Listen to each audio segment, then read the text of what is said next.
Howdy race fans, welcome to my little show about racing I like to call In the Pits with me, StockCar Scott. And as always, In the Pits is brought to you each week when I feel like it by Monte Carlo Express Delivery. Monte Carlo Express Delivery has been serving the Puget Sound area courier needs for over a decade now. Please like us on Facebook. Now, I was off Friday for the 3rd of July, and I read a few of the traffic horror stories there on Facebook, and I was glad I wasn't out in it. I was glad to be home watching racing all day long on NBCSN instead of out there on the mean streets of Seattle. Two positives from the practices that they had on CSNBC was, one, the Toad crashed his primary car. Unfortunately, a couple of good cars got damaged also. And two, Dale Earnhardt Jr. was fastest in practice, and that second positive came in handy the next day when qualifying was rained out, putting Dale Earnhardt Jr. on the pole for the big Coke Zero 400 at Daytona on Sunday. Formula One practice was shown early in the morning here, and of course I missed it there on Friday, but when they showed it again Friday night, I saw that what's-his-name set fastest time, but Hamilton waited to show his speed at his home Grand Prix until Saturday morning when Lewis set best time and took the record number of poles by any British F1 driver in history. What's-his-name was second fast, leading to yet another Mercedes-AMG lockout of the front row this season. Later on NBC Sportsnet was the Xfinity qualifying, which has returned to the modified version of single-car runs there at Daytona, which is a bit like watching paint dry or golf. And Sprint Cup qualifying is only a little better. So we left for South Sound Speedway early in case there was any bad holiday traffic. There was a little bit northbound, and of course that was from a most unfortunate accident I suppose everyone heard about. We got down to South Sound area early, so we did have lots of extra time for antiquing and Walmarting. No die-cast scores in any of the antique shops that I stopped in that I could visit before the Independence Day parade there in Centralia when the stores closed. But I snagged a few nice NASCAR authentic 1/64th cars at the Mart of Walton and at clearance prices too. For the latest edition of a Kevin Harvick, a really sweet Kyle Larson, and a Joker Logano with the window and roof decals from last year's Elimination 8 cars from the Chase for the Cup. So now the quest is on for the other 7. So we got out to the track a little early to see an uneventful super late model qualifying session. The super late models were out again shortly for 2 trophy dashes. Those were won by number 7 Kurt Meyer and number 17 Bob Presley. Then Bumblebees, foreign Sports Car Racing Association Pro 4s, hobby stocks, and mini stocks. They all had their heat races. And that first heat race was the Pro 4s. Number 29, Max Schroeder, won the Pro 4 heat. Number 60, Kelly Foster, won the hobby stock heat. And then number 28, John Baglin, won the first mini stock heat, the B heat, and the second heat was won, the A heat was won by number 22, Ken Legault in the PT Cruiser that's real popular out there. Then came the mains with, again, Bumblebees first, then the 35-lap Foreign Sports Car Racing Association main, won by John Grosvenor in his number 10 Impala. I saw him run pretty well last week at the Summer Showdown in the Northwest Pro 4 Alliance in someone else's number 77 four-banger there. Number 29, Max Schroeder, who was also ran there at Evergreen, was second Saturday night at South Sound. Next was the 35-lap hobby stock main with the number 47 of Charles Metters. He started in the back and ended up winning over the number 60 Kelly Foster and the number 31 of Zach Florick and a few others. I kind of miss old Dave Knittel out there, you know. Following that were the hobby stocks. Hobby stocks were the mini stocks and their 40-lap feature. The mini stocks, one of my favorite divisions out there. Wily old veteran there, number 20. Scott Maynard won with Josh Johnston in second after he set fast time in his number 27 mini stock there. Oh, time for a drink.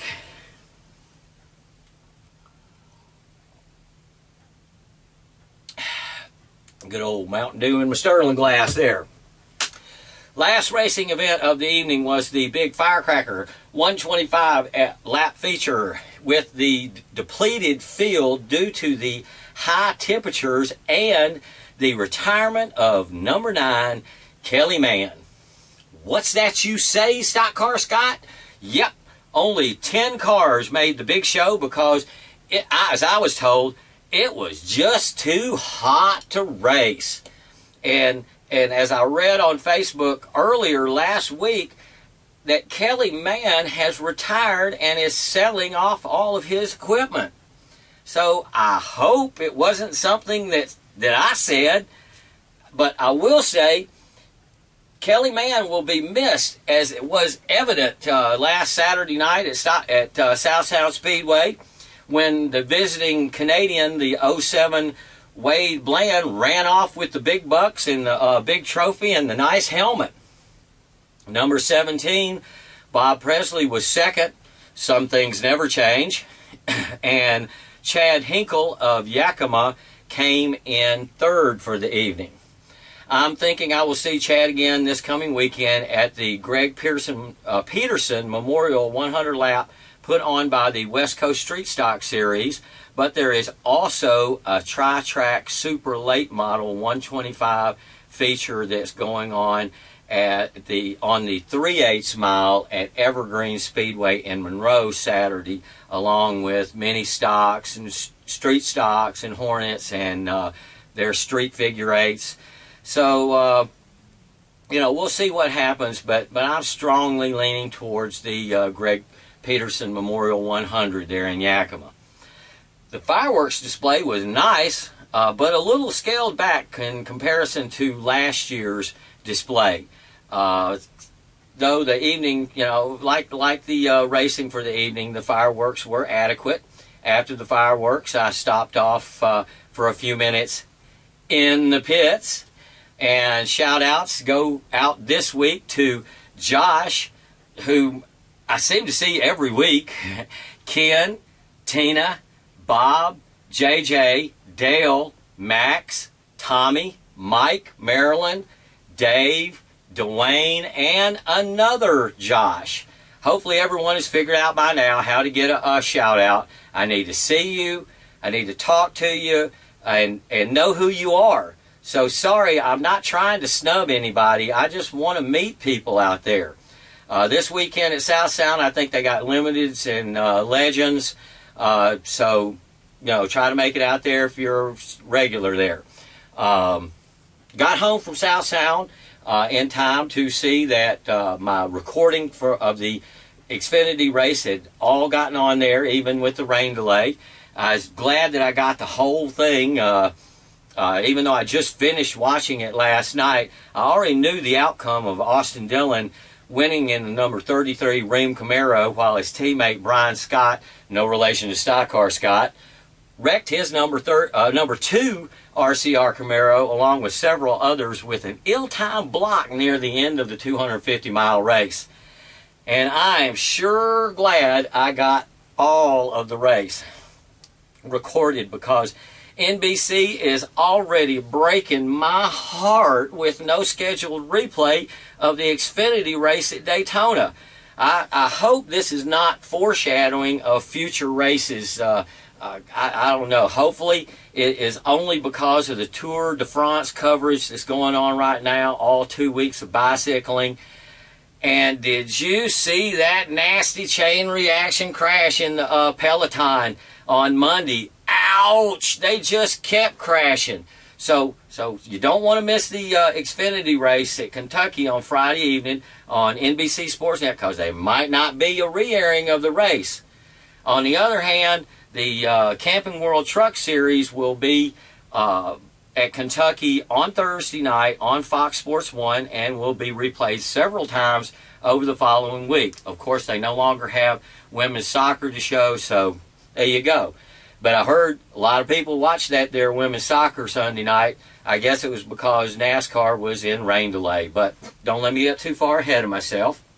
Sunday morning, after a couple of hours of sleep, was the Formula One Grand Prix of Great Britain. And all is well in Hamilton land, but it did not start out that way. With the two Williams Mercedes sprung forward past the first and second cars of Hamilton and Rosberg at the start of the race there at Silverstone. But through bad race management by Williams between their teammates of Bottas and Massa, they lost the race. And then they lost their spot on the podium when the two AMC Mercedes and Vettel in his Ferrari guessed correctly with the proper wet traction tires late in the race. So, as F1 has been a lot this year, the podium was populated by a regular cast of characters, with Hamilton winning, followed by his teammate, what's his name, and Sebastian Vettel for Ferrari was in third. The next F1 Grand Prix is at near the end of the month there in Hungary, a track that has favored the defending world champion Lewis Hamilton during his career. So I'm looking for good things. Late Sunday, after Sunday morning, I took me a little nap there, but I was up to watch all of the extended rain delay there at Daytona that lasted well into the late into the evening. But once again, they did get the race started. It didn't start here until almost 9 o'clock, which meant it was midnight in Daytona when it finally got started. But boy, howdy, it was worth the wait, because of qualifying Saturday was washed out. Junior started his number 88 on the pole with the fast time from Friday's practice. And Austin Dillon in the RCR number 3 started on the front row with Earnhardt for the 400-mile contest. Once it got going, the race was typical Daytona kind of race. Wreck early that the Joker got caught up in, but the dominating cars were the Hendricks Chevys. At one time, they run first through fourth. Junior led the most laps in the number 88 Chevrolet SS, while his teammate, the number 48 of Jimmy Johnson, led the second most laps. I think Casey Kane led a lap about 5 or so in there too. Needless to say, I enjoyed the race immensely. Then, as Dale Jr. won, a big wreck broke out behind him as the pack crossed over the start-finish line. The highlights of the crash made all 3 of the network evening news programs Monday because it looked so bad. But the catch fence worked. During the last there, the big mad rush, number 11 Denny Hamlin got squirrely, then he spun around and went directly into the number 3 of Austin Dillon, and 2 rows back, and that launched him airborne. Dillon went over 2 lanes of racing traffic there, and then wheels first into the catch fence. And the catch fence did its job. Yes, there was some debris that flew into the crowd, but only a dozen fans or so suffered minor injuries. Only 1 person was taken to the hospital, treated and released. And Austin Dillon walked away like some fighter that just tapped out his opponent. You know, he just, there you go. And the thing is more people were hurt in the wreck that they had at the Tour de France in the Peloton Monday morning, and that made all 3 networks too.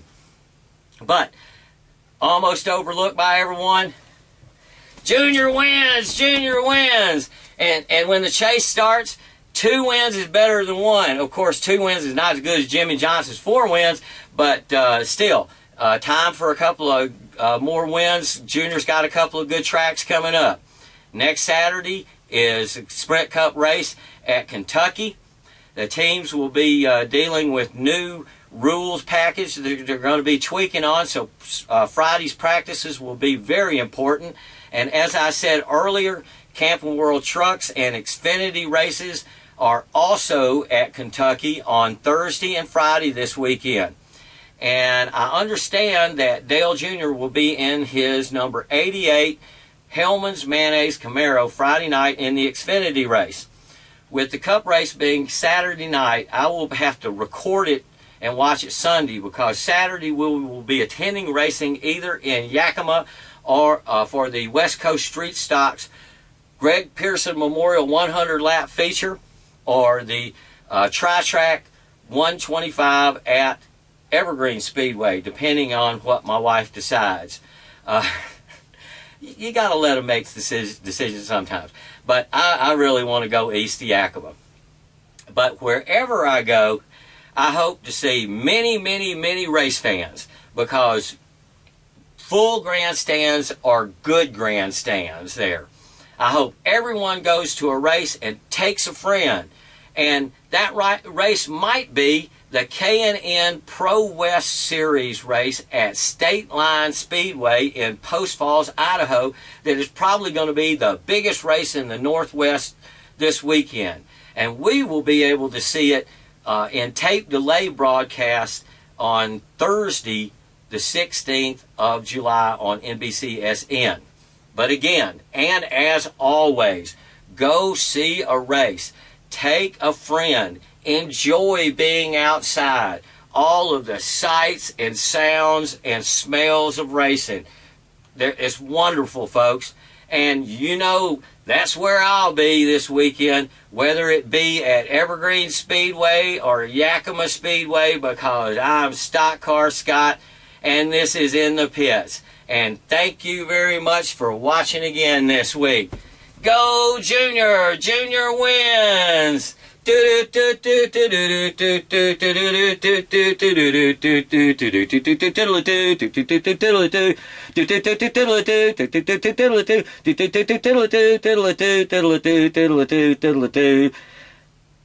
folks. Thanks again for watching. We'll see you next week.